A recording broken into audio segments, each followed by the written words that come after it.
Shakib Al Hasan available আছেন কি না, রাষ্ট্রপতির আদেশ অনুযায়ী সাকিব আল হাসান এখন আর সংসদ সদস্য নন। আপনি কি মনে করেন যে সাকিব আল হাসান এই মুহূর্তে যে পরিস্থিতি সেই অনুযায়ী বাংলাদেশ ক্রিকেট বোর্ডকে তার জন্য এক্সট্রা সিকিউরিটি এনশিওর করা দরকার? দেখুন, সাকিব আল হাসানের 12 আগস্ট পর্যন্ত এনওসি আছে। 12 আগস্ট পর্যন্ত যেহেতু এনওসি আছে, 13ই আগস্ট তার দেশে আসার কথা বা আমাদের কাছে রিপোর্ট করার কথা। সো যেহেতু 12 তারিখ, আজকে হচ্ছে গিয়ে 7ই আগস্ট, তার আরও 2-3টা খেলা রয়েছে। আমরা তাদের সাথে যোগাযোগ করব এবং তার প্ল্যানটা জানার চেষ্টা করব। প্লাস যেহেতু নিরাপত্তা তো ব্যাপার রয়েছে, এটা শুধু সাকিব আল হাসান বলে কথা না, আপনারও নিরাপত্তার ব্যাপার রয়েছে, এখানে আমার সিনিয়র ভাইদের নিরাপত্তার ব্যাপার রয়েছে।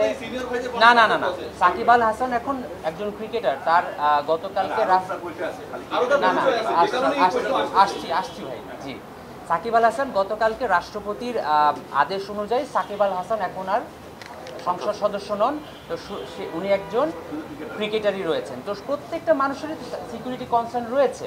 তো আমরা যেহেতু 12ই আগস্ট পর্যন্ত তার এনওসি রয়েছে, তারপরে তার বাংলাদেশ ক্রিকেট টিমে জয়েন করার কথা।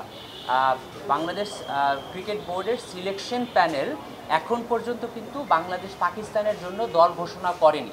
বাংলাদেশের জন্য যখন ওনারা দল ঘোষণা করবেন, সে যদি টিমে